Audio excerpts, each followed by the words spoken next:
사랑하는 여러분 안녕하십니까?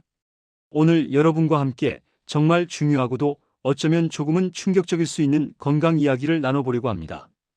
우리가 1년에 한 번 혹은 2년에 한 번씩 국가에서 해주는 건강검진이나 병원에서 받는 종합검진을 받으시죠. 그리고 며칠 뒤에 날아오는 결과표를 받아보실 겁니다. 그 봉투를 뜯을 때 얼마나 마음이 조마조마합니까?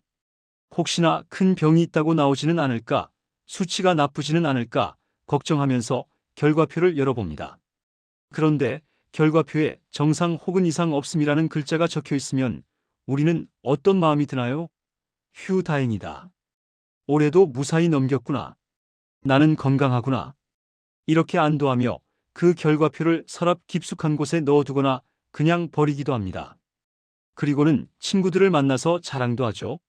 나 이번에 검사했는데 다 정상이래. 아무 문제 없대. 하지만 여러분, 오늘 제가 드릴 말씀은 바로 이 정상이라는 두 글자에 숨겨진 무서운 함정에 관한 이야기입니다. 만약 건강검진 결과표가 여러분의 진짜 몸 상태를 다 말해주지 않고 있다면 어떡하시겠습니까? 결과표에는 정상이라고 찍혀 있는데 몸속에서는 이미 무서운 병이 자라고 있을 수도 있다는 사실 상상해 보신 적 있으신가요? 이게 단순히 겁을 드리려는 이야기가 아닙니다. 실제로 세계적인 의학 학술지들에서 경고하고 있는 내용입니다. 오늘은 우리가 철석같이 믿고 있던 건강검진 결과표의 배신, 그리고 그 속에 숨겨진 진짜 내 몸의 신호를 읽는 법에 대해 아주 자세하게 말씀드리겠습니다. 오늘 이야기를 끝까지 들으시면 앞으로 건강검진 결과표를 보는 눈이 완전히 달라지실 겁니다. 혹시 이런 경험 있으신가요? 평소에 소화도 잘 안 되고 가슴도 답답하고 몸이 천근만근 무거워서 병원에 갔는데 검사를 해보니 수치가 다 정상이라고 나오는 경우요. 실제로 40대 직장인 김모 씨의 사례가 그렇습니다. 이분은 만성 피로에 시달리고 소화도 안 되고 가끔 가슴이 답답해서 큰맘 먹고 검진을 받았습니다. 내심 걱정을 많이 했죠. 그런데 결과는 모두 정상이었습니다. 이상 없음이라는 판정을 받은 거죠. 김 씨는 처음엔 다행이다 싶었지만 곧 불안해졌습니다. 아니, 나는 이렇게 아픈데, 내 몸은 계속 힘들다고 신호를 보내는데 기계는 다 정상이라고 하니까 도대체 이걸 어떻게 받아들여야 할지 혼란스러운 겁니다. 혹시 기계가 잡아내지 못하는 이름 모를 병이 진행되고 있는 건 아닌지 찝찝한 마음을 지울 수가 없었던 거죠. 여러분 중에도 이런 분들 꽤 계실 겁니다. 나는 분명히 몸이 예전 같지 않은데, 검사만 하면 정상이다, 신경성이다, 운동 부족이다 라는 말만 듣고 돌아온 경험 말이죠. 왜 이런 일이 벌어질까요? 의사가 실력이 없어서일까요? 기계가 고장나서일까요? 아닙니다. 전문가들은 그 원인이 바로 건강검진 결과표에 적힌 정상이라는 단어가 가진 통계적인 한계 때문이라고 지적합니다. 세계적으로 가장 권위 있는 의학 학술지 중 하나인 BMJ라는 곳이 있습니다. 영국 의학 저널인데요. 여기서 아주 흥미로운 지적을 했습니다. 우리가 흔히 쓰는 정상 범위라는 말보다 참고 구간이라는 말이 더 정확하다는 겁니다. 이게 무슨 말이냐 하면 우리가 검진표에서 보는 정상, 수치의 기준이 절대적인 건강의 기준이 아니라는 뜻입니다. 쉽게 설명해 드릴게요. 건강검진센터에서 정상 범위를 정할 때 어떻게 정하는지 아십니까? 건강하다고 간주되는 수많은 사람들의 데이터를 모읍니다. 그리고 그 중에서 수치가 가장 낮은 하위 2.5%와 수치가 가장 높은 상위 2.5%를 제외합니다. 그리고 그 중간에 있는 95%의 사람들을 정상 범위라고 묶어버리는 겁니다. 자, 여기서 문제가 발생합니다.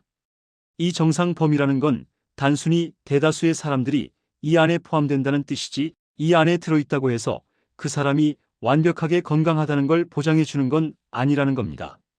다시 말해 정상 판정은 지금 당장 치료해야 할 만큼 심각한 이상 소견이 발견되지 않았다는 뜻일 뿐, 지금 여러분이 겪고 있는 불편한 증상이나 앞으로 다가올 건강의 위험까지 없다고 보장해 주는 면죄부가 아니라는 것이죠.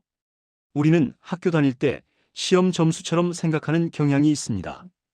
60점을 넘으면 합격, 그 미치면 불합격. 그래서 수치가 기준선 안에만 들어가면 나는 합격, 나는 건강함, 이렇게 생각하죠. 하지만 우리 몸은 수학 문제나 시험 점수가 아닙니다. 합격과 불합격, 정상과 비정상으로 딱 잘라서 나눌 수 있는 게 아니라는 말입니다. 심지어 검사 수치가 정상이어도 몸 내부에서는 이미 무서운 변화가 시작된 경우도 많습니다. 또 다른 유명한 국제학술지인 JAMA 네트워크에 실린 연구들을 보면요.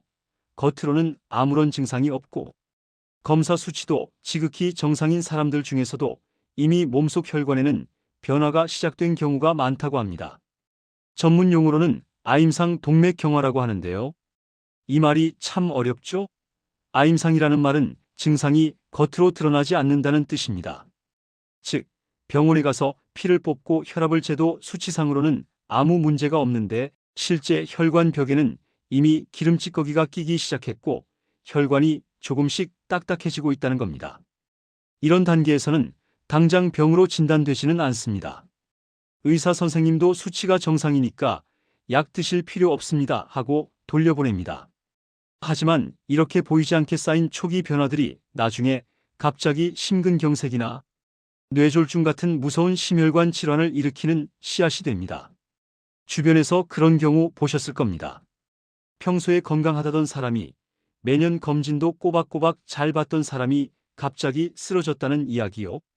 그게 어느 날 갑자기 생긴 일이 아니라 검진 결과표에는 잡히지 않았던 초기 변화들이 몇 년 동안 조용히 누적되다가 터진 결과일 수 있다는 겁니다.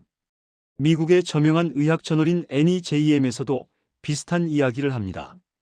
질병의 증상이 뚜렷하게 나타나기 훨씬 전부터 우리 몸 안에서는 생리학적인 변화가 이미 시작된다고 말이죠.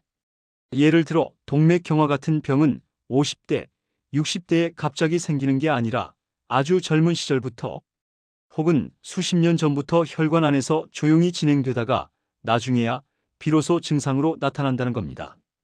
그러니 검사 결과에서 이상이 발견되지 않았다고 해서 내 몸 안에서 나쁜 병이 자라고 있지 않다고 단정 지을 수는 없는 노릇입니다. 참 무서운 이야기지요? 믿었던 결과표가 나를 배신할 수도 있다니 말입니다. 그렇다면 여러분, 우리는 도대체 어떻게 해야 할까요? 건강검진을 받지 말아야 할까요? 아니요, 그건 아닙니다. 검진은 받아야 합니다. 다만 검진 결과를 해석하는 우리의 태도를 바꿔야 합니다. 오늘 제가 드리는 가장 중요한 팁이 바로 이겁니다. 전문가들은 입을 모아 말합니다. 올해 수치 딱 하나만 보고 안심하지 말라고요. 점 하나를 찍는 게 아니라 선을 그려봐야 합니다. 이게 무슨 말이냐 하면 최근 3년에서 5년 동안의 내 검진 결과표를 나란히 놓고 비교해 봐야 한다는 겁니다. 예를 들어 볼게요. 혈당 수치가 100 미만이 정상이라고 칩시다. 3년 전에는 80이었어요. 2년 전에는 85가 되었습니다. 작년에는 90이 되었고 올해는 95가 나왔습니다.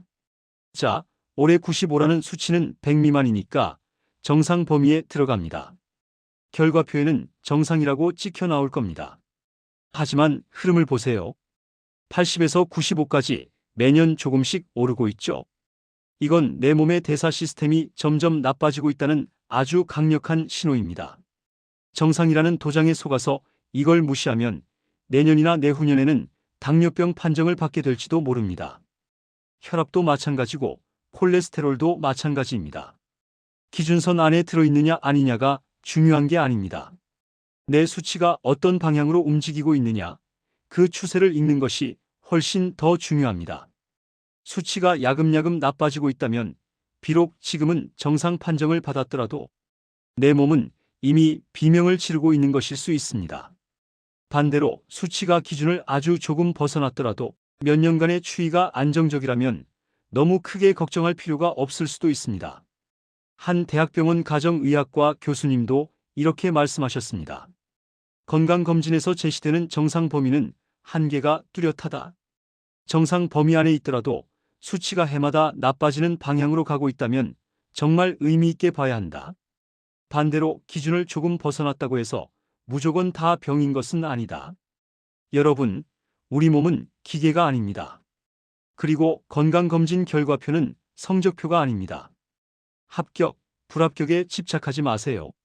수치가 정상이어도 여러분이 피로를 느끼고 가슴이 두근거리고 소화가 안 되고 잠을 못 잔다면 그건 몸이 보내는 구조 신호입니다.